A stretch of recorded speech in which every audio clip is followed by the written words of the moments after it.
দোহায় তালেবানের সাথে আলোচনা আবার শুরু হবার পর আফগান সরকারের সূত্রগুলোর আশাবাদ। ঢাকার বিভিন্ন হাটে আনুষ্ঠানিকভাবে পশু কেনাবেচা শুরু। পশুর হাটে স্বাস্থ্যবিধি কড়াকড়ি করা হবে বলে আগে ইঙ্গিত দিলেও হাটগুলোতে স্বাস্থ্যবিধি না মানার অভিযোগ। কেউ মানতেছে, কেউ 3 ভাগের 1 ভাগ মানতেছে, আর 2 ভাগই দেখা যাইতেছে মানতেছে না। আইসা দেখি এখানে তেমন কোনো রকম স্বাস্থ্যবিধি সচেতন কেউ নাই। ব্যক্তিগত যারা নিজস্ব সচেতন হওয়া উচিত, নিজের যান নিজেই সচেতন হওয়া উচিত। ভারতে অগাস্টের শেষে করোনার তৃতীয় ঢেউ আসতে পারে বলে চিকিৎসা বিজ্ঞান গবেষণা কেন্দ্রের আশঙ্কা। প্রান্তিক পর্বে থাকছে বাংলাদেশে অনলাইন ভিত্তিক ব্যবসা নিয়ে একটি বিশেষ আলোচনা। তবে শুরুতেই বিশ্ব সংবাদ।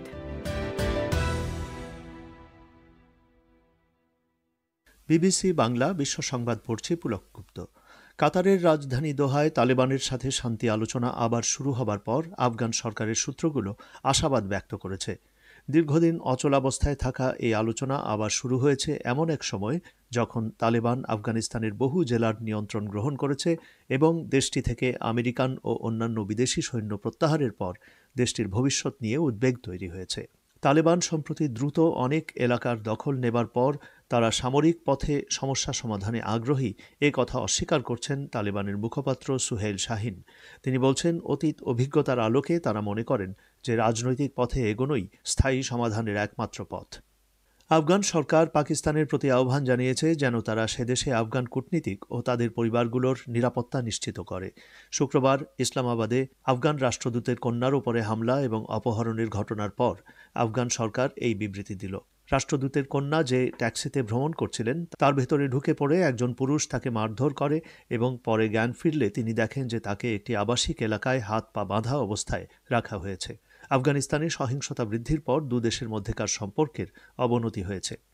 জার্মানির যেসব এলাকা বন্যায় মারাত্মকভাবে আক্রান্ত হয়েছে তার একটি শহর পরিদর্শনে গিয়ে সেখানকার দুর্যোগ কবলিত মানুষের সঙ্গে কথা বলেছেন জার্মান প্রেসিডেন্ট ফ্রাঙ্ক ওয়াল্টার স্টাইনমেয়ার।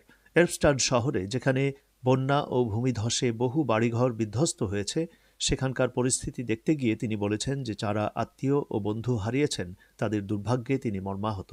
জার্মানিতে বন্যায় 150-ও বেশি মানুষ নিহত হয়েছে।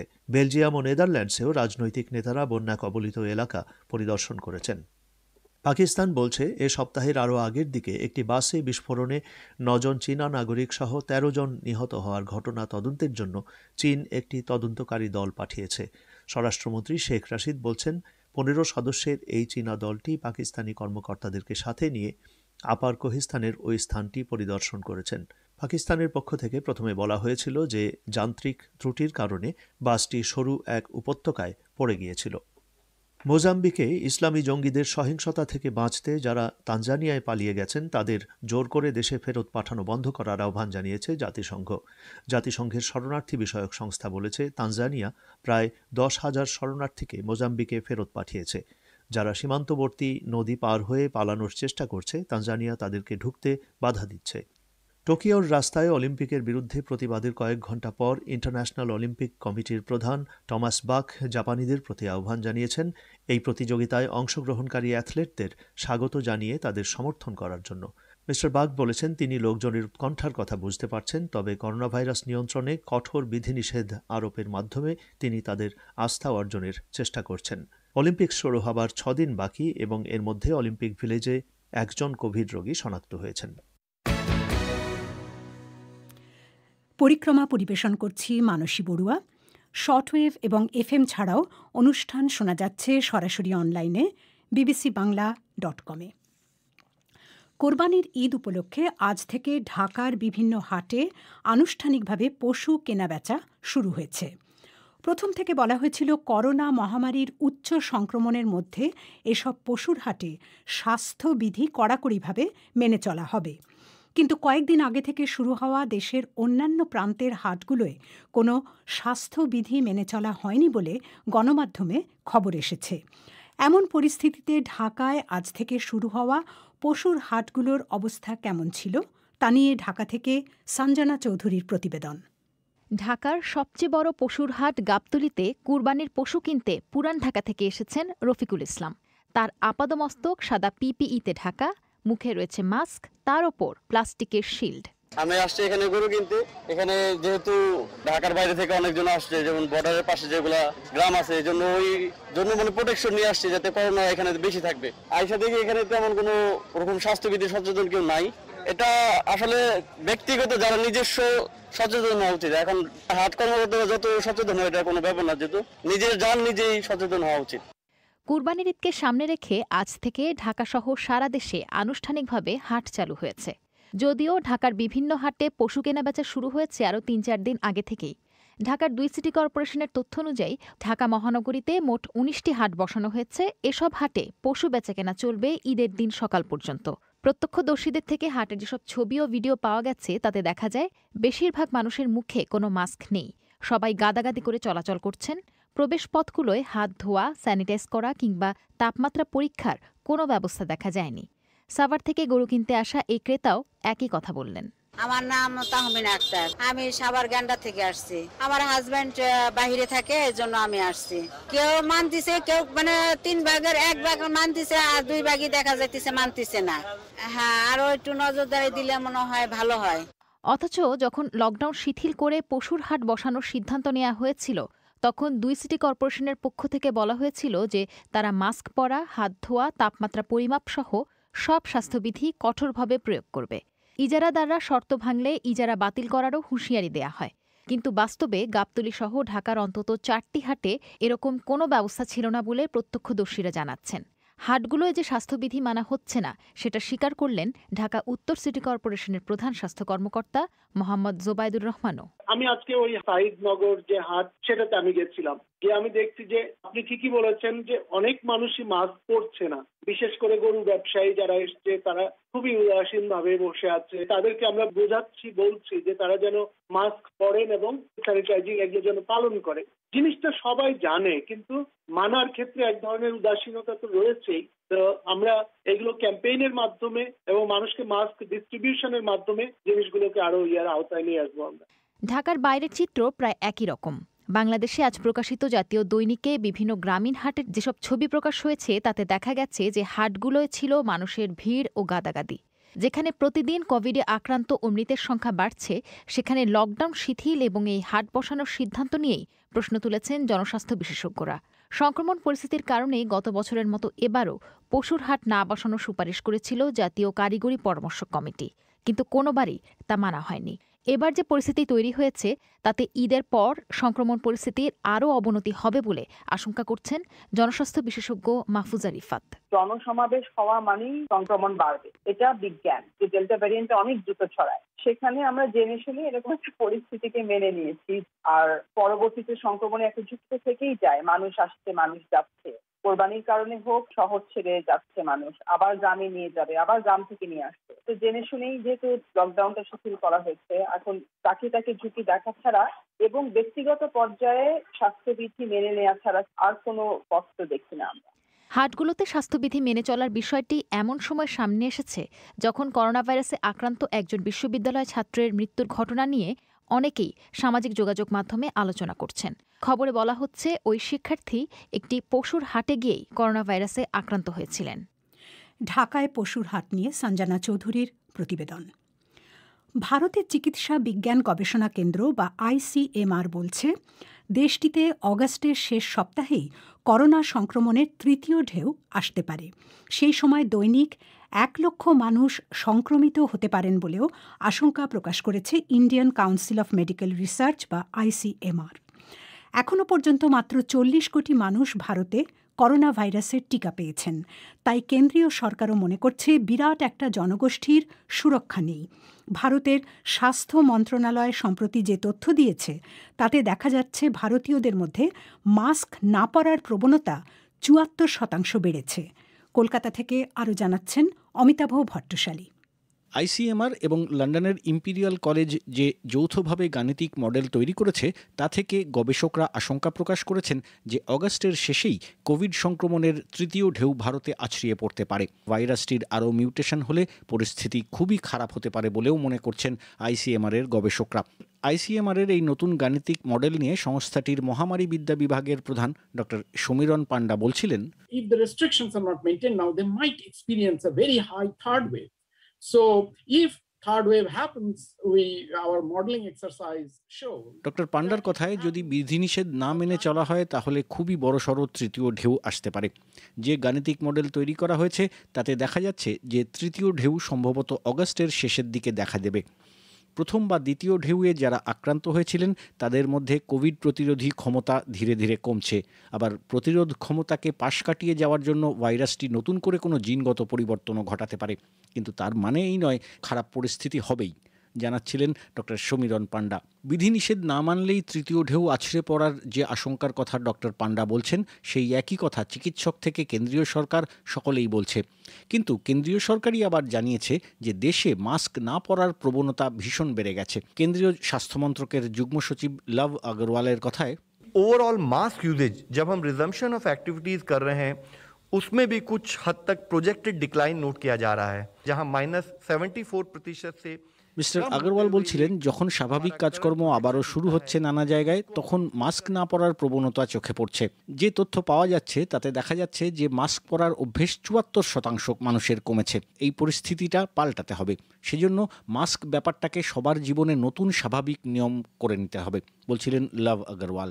কিন্তু ভারতের সংবাদ মাধ্যমগুলোতে নিয়মিতই ছবি ছাপা হচ্ছে যে বহু মানুষ রাস্তায় হাঁটছেন মাস্ক ছাড়াই। এছাড়াও বিশেষজ্ঞ এবং সরকারগুলোর উদ্বেগ বাড়াচ্ছে পর্যটন কেন্দ্রগুলিতে ভিড়। সেখানে যেমন মাস্ক পরার বালাই নেই, তেমনি দূরত্ববিধিও অনেক সময় মানা হচ্ছে না। অনেক রাজ্যের মতোই পশ্চিমবঙ্গের পর্যটন কেন্দ্রগুলোও খুলে দেওয়া হয়েছে, আর করোনা নেগেটিভ রিপোর্ট নিয়ে সেখানে প্রশাসন যেতে দিচ্ছে। পশ্চিমবঙ্গের জনপ্রিয় সমুদ্র পর্যটন কেন্দ্র দীঘার এক হোটেল মালিক সুব্রত দেবের কাছে জানতে চেয়েছিলাম সেখানকার পরিস্থিতি। সবে ট্যুরিস্ট আসা শুরু হয়েছিল, হোটেল ইয়ার্স অ্যাসোসিয়েশন এবং কোভিড বিধি মানার জন্য যে যে প্রোটোকল সেগুলো আমরা মেনটেন করছিলাম। তবে হ্যাঁ, কিছু ট্যুরিস্ট, তারা যেহেতু ট্যুরিস্ট বলে নয়, এমনি দীঘাতেও দীঘার মানুষজন মাস্ক ব্যবহার করেন না বা ডিস্টেন্স মেনটেনটা তারা কম করেন। সেই জন্য আমরা বারবার করে যখন বলছি, তাতে করে কিন্তু আমাদের যে ট্যুরিস্টরা তারা সেটা মেনটেন করেছে। একদম আমার পাশের হোটেল, সেখানে দেখলাম যে ওরা র্যাপিড অ্যান্টিজেন টেস্টের কিট রেখেছে। আমরাও সেভাবেও কাজ করার কথা ভাবছি। শুক্রবার থেকে দীঘা প্রশাসন খুবই কড়াকড়ি করছে পর্যটক প্রবেশের ব্যাপারে। সব গাড়ি বাসে নজরদারি চলছে। প্রায় 150 জনকে শুক্রবার করোনা নেগেটিভ রিপোর্ট বা টিকার 2টি ডোজ না থাকায় ফেরত পাঠিয়ে দেওয়া হয়েছে। অন্যান্য পর্যটন কেন্দ্রেও কড়াকড়ি হচ্ছে বলে জানা যাচ্ছে। অমিতাভ ভট্টশালী। আপনারা শুনছেন বিবিসি বাংলার রাতের অধিবেশন পরিক্রমা। আপনারা বিবিসি বাংলা শুনছেন ঢাকায়, কুমিল্লায়, সিলেটে। আপনারা যেখানে আছেন বিবিসি বাংলা আপনার সাথেই আছে। বাংলাদেশে ই কমার্স প্ল্যাটফর্ম ই ভ্যালি গ্রাহক ও সরবরাহকারীদের কাছ থেকে অগ্রিম যে পরিমাণ টাকা নিয়েছে তার কোনো অস্তিত্ব পাওয়া যাচ্ছে না বলে জানিয়েছেন বাংলাদেশের বাণিজ্যমন্ত্রী টিপু মুনশি। ইতোমধ্যে বাংলাদেশ ব্যাংকের একটি তদন্ত দল ই ভ্যালির কার্যক্রমের কিছু অনিয়ম চিহ্নিত করে প্রতিবেদন দাখিল করে। ই ভ্যালিকে কেন্দ্র করে এসব ঘটনা বাংলাদেশে অনলাইন ভিত্তিক ব্যবসা নতুন কিছু প্রশ্ন তৈরি করেছে। এসব নিয়ে একটি আলোচনা ঢাকা থেকে পরিবেশন করছেন আকবর হোসেন। মানুষই আপনাকে ধন্যবাদ। আলোচনার জন্য আমার সাথে এখন টেলিফোনে যোগ দিয়েছেন সুপ্রিম কোর্টের আইনজীবী ব্যারিস্টার শিহাবুদ্দিন খান, যিনি ভোক্তাদের অধিকার নিয়েও কাজ করেন এবং একই সাথে বাংলাদেশের ই কমার্স অ্যাসোসিয়েশনের অন্যতম প্রতিষ্ঠাতা সদস্য নাজনীন নাহার।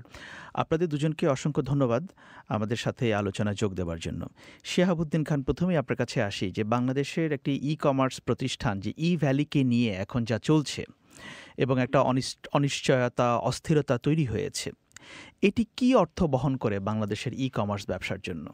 প্রথমেই বলে নিতে হবে, ই কমার্সের যেই জয় জয়কার বা এটার যে উত্থান আমরা দেখতে পাচ্ছি, এটা কিন্তু স্বাভাবিকভাবেই খুব গ্রহণীয় এবং আমরা তো মনে করি যে ভোক্তাদের জন্য এখন জীবন অনেক সহজ হয়ে গেছে এই ই কমার্স অ্যাক্টিভিটিজের জন্য।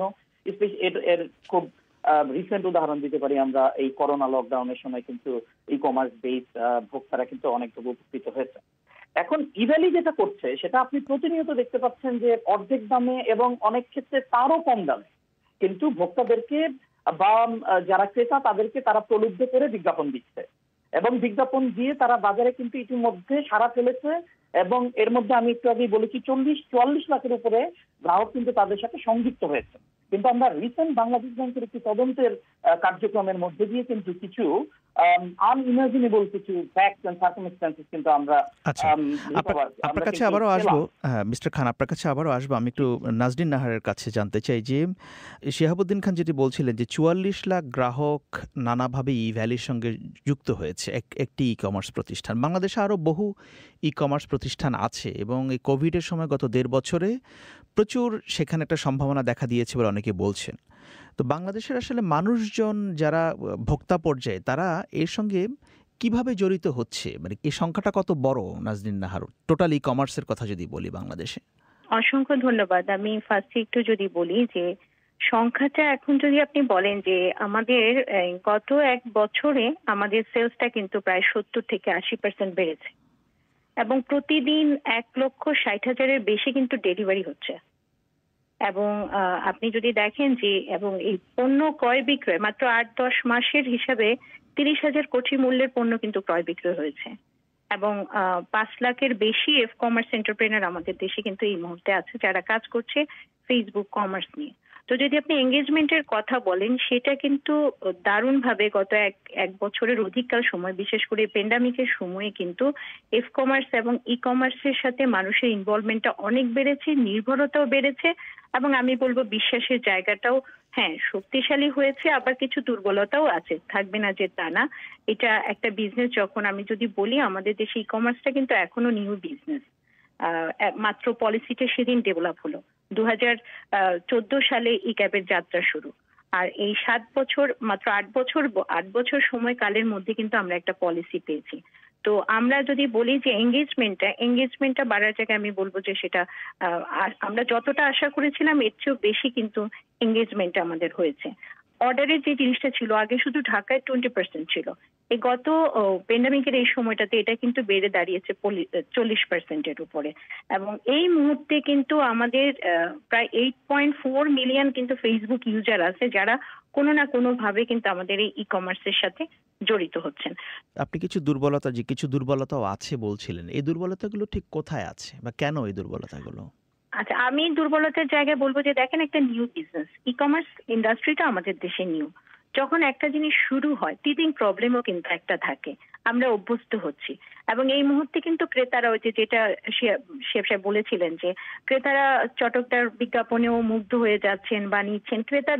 ক্রেতাদের এন্ড থেকে যেমন একটা অ্যাওয়ারনেস দরকার, ইনফ্রাস্ট্রাকচারে আমরা এখনো রুরাল এরিয়াকে কানেক্ট করতে পারিনি, যেখানে 10,000 পোস্ট অফিসকে আমরা কানেক্ট করার চেষ্টা করছি। তো এই ইনফ্রাস্ট্রাকচারে একটা দুর্বলতা আমাদের আছে, রুরাল এরিয়াতে আমাদের সাপ্লাই চেইন অ্যান্ড লজিস্টিক সাপোর্টের একটা দুর্বলতা আছে এবং পলিসি গাইডলাইনের যেটা মাত্র আমরা পলিসিটা পেলাম এটার ইমপ্লিমেন্টেশনের ইস্যুটা আছে। তো এই জায়গাগুলোতে দুর্বলতা সর্বোপরি হচ্ছে যারা বিজনেসের সাথে যুক্ত হচ্ছে। 1500 সদস্য আছে আপনার ই ক্যাবের, তারা সবাই বিজনেসের সাথে যুক্ত হয়েছে। এখন তাদেরও কিন্তু দক্ষতার বিষয়টি আছে। আমরা যত বেশি দক্ষ হব, যত বেশি মেইন স্ট্রিমে এসে এবং এই যে ট্রেড লাইসেন্স এখন এটা এটা বাধ্যতামূলক করা হচ্ছে, লাইসেন্সের ইস্যুটা চলে আসছে, বাংলাদেশ ব্যাংকের ইনভলভমেন্ট চলে আসছে, এখন মোবাইল পেমেন্টের যে আমাদের সিকিউরিটি কনসার্ন ছিল সেই জিনিসগুলো কিন্তু এখন পলিসির আওতায় চলে আসছে। তো আমি খুবই আশাবাদী যে এই ইমপ্লিমেন্টেশন গুলো এবং ইনভলভমেন্টের মাধ্যমে আমরা নেগেটিভ যা কিছু হচ্ছে এগুলো কিন্তু আমরা কাটিয়ে উঠতে পারবো বলে আমি বিশ্বাস করি। আপনার কাছে আবারও আসবো। শিহাবুদ্দিন খান, আপনি বলছিলেন যে বাংলাদেশ ব্যাংকের কিছু পদক্ষেপ ইদানিংকালে ই ভ্যালি সংক্রান্ত তারা নিয়েছে, কিন্তু আমরা দেখছি যে এই যখন দিনের পর দিন এই ব্যবসাগুলো হচ্ছিল এবং মানুষজন সেখানে সম্পৃক্ত হচ্ছে, লাখ লাখ বা কোটি কোটি টাকা সেখানে যাচ্ছে, তখন সেটির ব্যাপারে কোনো পদক্ষেপ নেওয়া হয়নি। এর দায়টা কে নেবে? আমি জাস্ট শুরুটা যদি এভাবে করি, আমরা নিশ্চয়ই যে ডেস্টিনি, হলমার্ক, যুবক এদের অভিজ্ঞতা কিন্তু আমাদের রয়েছে। অর্থাৎ আপনি সঠিকভাবে বলেছেন যে এইগুলো জটিলতাগুলো কাটিয়ে ওঠার পর, অনেকে ক্ষতিগ্রস্ত হওয়ার পর ইভ্যালির যেই বাণিজ্যিক কার্যক্রম, এটাতে যেই জিনিসগুলো বাংলাদেশ ব্যাংক খুঁজে পেল, এই বিষয়গুলো আগে কেন দেখা হয় না? তদন্তে যেটা এসছে আপনি দেখেন, এই ইভ্যালি তাদের প্রথম বছরে লোকসান দেখিয়েছে 1,68,00,000 টাকা ব্যবসায়িক লোকসান, যেটা গত মার্চে তারা পঞ্জীবিত লোকসান দেখিয়েছে 316 কোটি। অর্থাৎ যাদের সর্বশেষ লোকসান 316 কোটি টাকা, তারা কিভাবে প্রতিনিয়ত অর্ধেক কিংবা তারও কম দামে চটকদার বিজ্ঞাপন দিয়ে পণ্য বিক্রি করছে, এটা কিন্তু বিশ্বাসযোগ্য না। খুবই রিমার্কেবল একটা বিষয় যেটা তদন্তে এসছে, সেটি হলো ইভ্যালি তাদের যেই ব্যয়ের জায়গাটা দেখিয়েছে যে তারা 1 টাকা আয়ের জন্য 3 টাকা 57 পয়সা ব্যয় করেছে বলে তারা স্টেটমেন্ট দেখিয়েছে।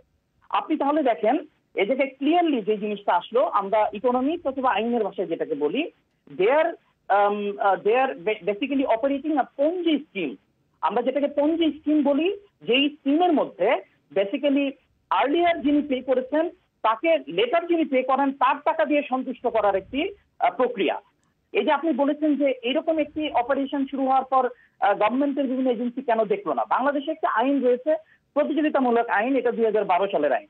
যে আইনটাতে বলা হচ্ছে যে বাণিজ্যিক ভারসাম্য নষ্ট অথবা মনোপলি, অলিগোপলি এই জাতীয় বিষয়গুলো, অথবা কেউ যদি কোনো মার্কেটে কোনো পার্টিকুলার বিজনেসে যদি কর্তৃত্ব পরায়ণ হয়ে যায়, তাহলে সেটা কিন্তু এই কমিশনের দেখবার কথা।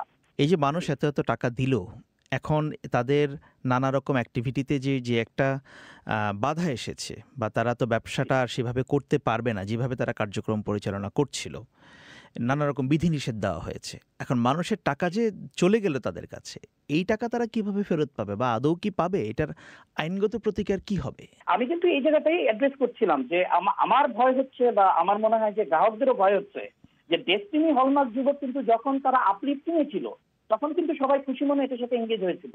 বাংলাদেশ ব্যাংকের উচিত হবে এমন একটি মেকানিজমের মধ্যে, এবং আপনি জানেন বাংলাদেশ ব্যাংকের এখানে কিছু লিমিটেশন আছে। মিস্টার খান, আমি আপনার কাছে আবারও আসার চেষ্টা করব।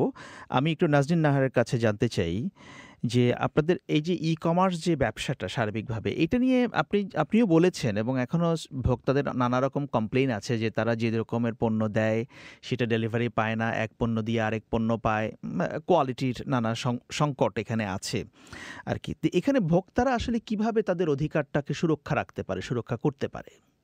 আমি প্রথমে যেটা বলবো যে আসলে যেহেতু ওইটা অনেকেই এখন এই ব্যবসাটার সাথে ইনভলভ হয়েছে, যেটা আমি আগে বলছিলাম যে দক্ষতার জায়গাটায়, আস্থা অর্জনের জায়গাটায় এখনো কিছু দুর্বলতা আছে। তবে সেক্ষেত্রে আমি বলবো যে যারা আসলে লাইসেন্স নিয়ে বিজনেস করছে তাদের জায়গাটায় কিন্তু ভোক্তা অধিকার সংরক্ষণটা কিন্তু আমার কাছে মনে হয় যে যথেষ্টভাবে তারা চেষ্টা করে, কারণ সেখানে পণ্য রিটার্ন পলিসি আছে এবং পণ্য চাইলেই কেউ ফেরত দিয়ে রিটার্নও করতে পারে এবং সেই পণ্যটা এক্সচেঞ্জও করতে পারে। কিন্তু যেটা হয়েছে যে কমার্স যেগুলো হচ্ছে, অর্থাৎ ফেসবুক ভিত্তিক যে জিনিসগুলো হচ্ছে, যেখানে হয়তো ট্রেড লাইসেন্সটা ওইভাবে এখনো সবাই করছে না, সেই জায়গাটাতে যেটা আপনি বলছিলেন, সেই জায়গাটাতে কিন্তু এই ধরনের ঘটনাগুলো একটু বেশি হয়। যে পণ্যের দাম, আমি বলবো যে পণ্যের দামের একটা বিষয় আছে, যে প্রোডাক্টের প্রাইস মার্কেটের থেকে অনেক বেশি, এই ধরনের একটা অভিযোগ আছে। সেক্ষেত্রে আমি বলবো যারা উদ্যোক্তা তাদের জায়গা থেকে, যেহেতু তারা ছোট ছোট উদ্যোক্তা, এই বিষয়গুলো কিন্তু আসলে একটু বুঝতে হবে আমাদের। যে কমার্স করছে আমাদের ঘরের আমাদের মেয়েরা, বিশেষ করে এখানে কিন্তু অনেক অনেক মেয়েরা, ফিমেল বিজনেস উইমেনরা বেশি, তো সেখানে দেখা গেছে যে তাদের ক্যাপিটালটা খুব কম থাকে, যেহেতু তাদের ইনভেস্টমেন্ট কম থাকে, ইউনিট কস্ট তাদের কিন্তু বেশি পড়ে। তো তখন ভোক্তা হিসাবে আমি যদি নিউ মার্কেটের সাথে বা আমি যদি এই ইস্টার্ন প্লাজার সাথে কম্পেয়ার করি, আমার কিন্তু অনলাইনের প্রোডাক্টের প্রাইসটা বেশি পড়ছে। ভোক্তার জায়গা থেকে আমি বলবো যে পণ্য কেনার আগে, মানে পণ্যটা যখন কেনার আগেও আমাদের কিছু সচেতনতা প্রয়োজন আছে, পেমেন্টের ক্ষেত্রেও সচেতনতা প্রয়োজন আছে।